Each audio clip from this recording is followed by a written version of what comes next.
Audio Jungle.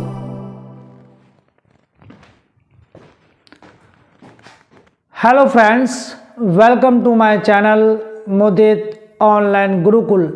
आज हम class 10 English की बुक फर्स्ट फ्लाइट की पोएम डस्ट ऑफ स्नो, जिसके पोएट रॉबर्ट फ्रॉस्ट हैं, को समझेंगे। रॉबर्ट फ्रॉस्ट ने जो भी पोएम्स लिखी हैं, उन पोएम्स के माध्यम से कवि समाज में व्याप्त बैड ओमेंस, भ्रांतियों को शो करता है। पोएम डस्ट ऑफ स्नो कवि के उसी प्रयास का एक हिस्सा है। डस्ट ऑफ स्नो का अर्थ यहाँ पर डस्ट मीन्स धूल या मिट्टी नहीं होता, बल्कि डस्ट ऑफ स्नो का अर्थ बर्फ के कणों का गिरना है।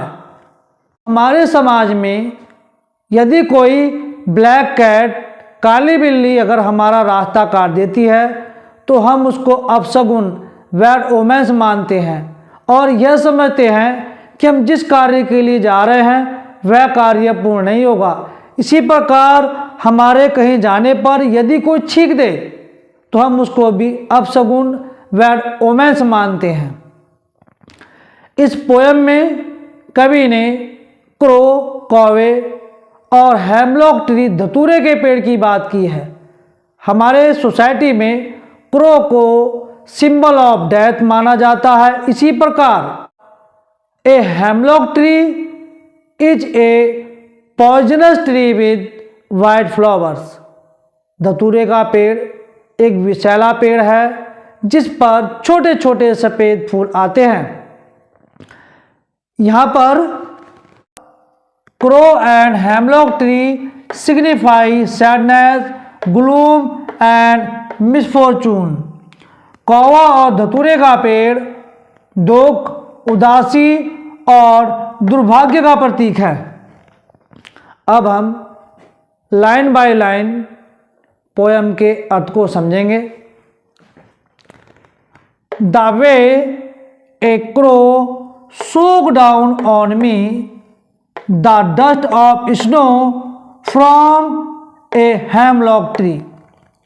कभी दुखी मन के साथ कहीं जा रहा होता है और उसी दौरान कभी एक हेमलॉक ट्री, धतूरे के पेड़ के नीचे से गुजर रहा होता है या पेड़ के नीचे खड़ा हुआ होता है।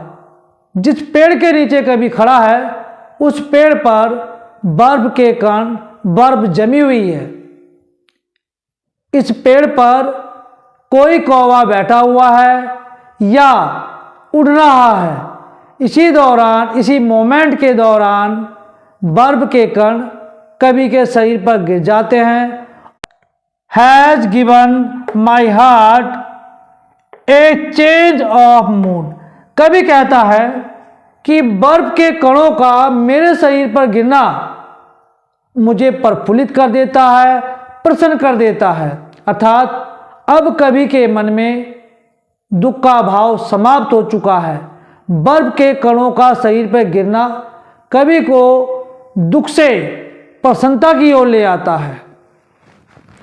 And saved some part of a day I had rued. और कवि कहता है कि मैं दुखी मन के साथ अपना दिन बर्बाद कर रहा था, बिता रहा था, परंतु बर्फ के कणों का शरीर पर गिरना मेरे मन को परिवर्तित कर देता है, जिससे मेरे दिन का जो शेष भाग था, जिसको कि मैं पछतावा करते हुए दुखी मन के साथ बर्बाद कर देता, बिता देता, उससे मुझे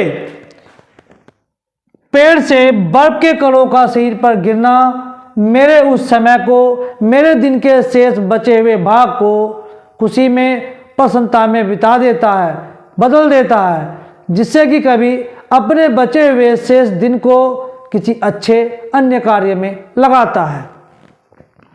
अब हम पोएम में यूज पोएटिक डिवाइस को समझेंगे। सूक डाउन ऑन मी, यहां पर बॉबिल साउंड का रिपीटेशन हुआ है। The repetition of vowel sounds assonance होता है।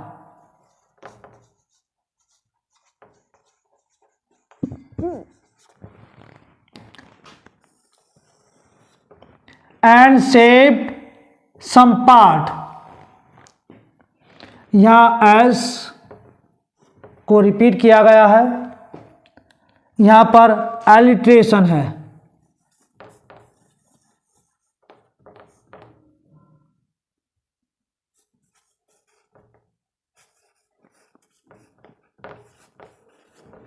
यहां पर एस को 2 बार रिपीट किया गया है, इसीलिए यहां पर एलिट्रेशन अनुप्रास अलंकार का प्रयोग हुआ है।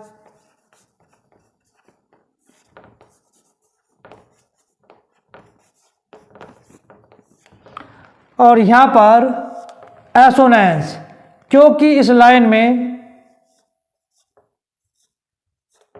ओ वॉवेल साउंड का रिपीटेशन हुआ है। अब हम पोएम में यूज राइमिंग वर्ड को पहचानेंगे। राइमिंग वर्ड पोएम की लाइन के अंतिम वर्ड्स होते हैं।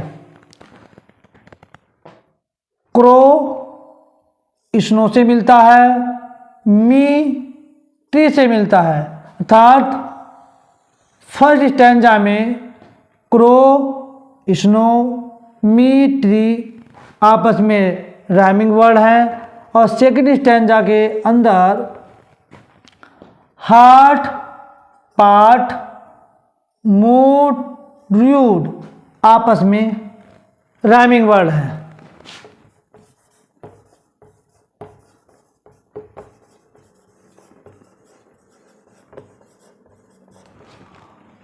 क्रो स्नो,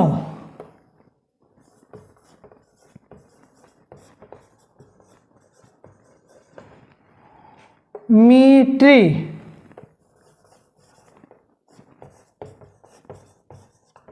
ये फर्स्ट स्टैंजा में राइमिंग वर्ड है, और सेकंड स्टैंजा में हार्ट, पार्ट,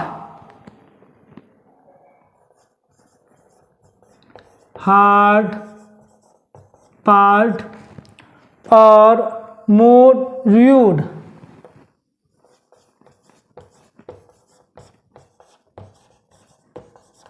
राइमिंग वर्ड है। इस प्रकार फर्स्ट स्टैंजा में क्रो स्नो, मी ट्री, और सेकंड स्टैंजा में heart, part, mood, rude rhyming word है। इस प्रकार अब हम पोएम में यूज की गई राइमिंग स्कीम को समझेंगे। ए बी फर्स्ट स्टैंजा की राइमिंग स्कीम ए बी, और सेकंड स्टैंजा की सी डी। इस प्रकार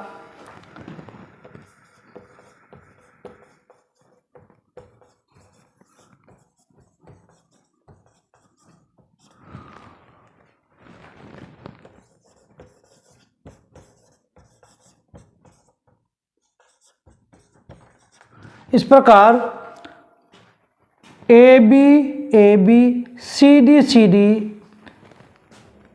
पोएम डस्ट ऑफ स्नो की राइमिंग स्कीम है। यहाँ पर dust of snow represents healing power of nature. Poem dust of snow प्रकृति की हीलिंग पावर को प्रदर्शित करती है। कवि का दुखी व्यथित मन बर्फ के कणों के गिरने से प्रसन्न हो जाता है। यही हीलिंग पावर ऑफ नेचर को शो करता है। कवि इस पोएम के माध्यम से समाज में व्याप्त भ्रांतियों पर अपना दृष्टिकोण प्रस्तुत करता है। इस कविता के माध्यम से कवि यह संदेश, यह मैसेज देता है कि हमारे जीवन में छोटी छोटी इंसिडेंट्स बहुत बड़ा महत्व रखती हैं। यदि आपको मेरा यह वीडियो अच्छा लगा हो, चैनल को सब्सक्राइब करें, वीडियो को लाइक करें, अपने मित्रों को अधिक से अधिक शेयर करें। जय हिंद, जय भारत।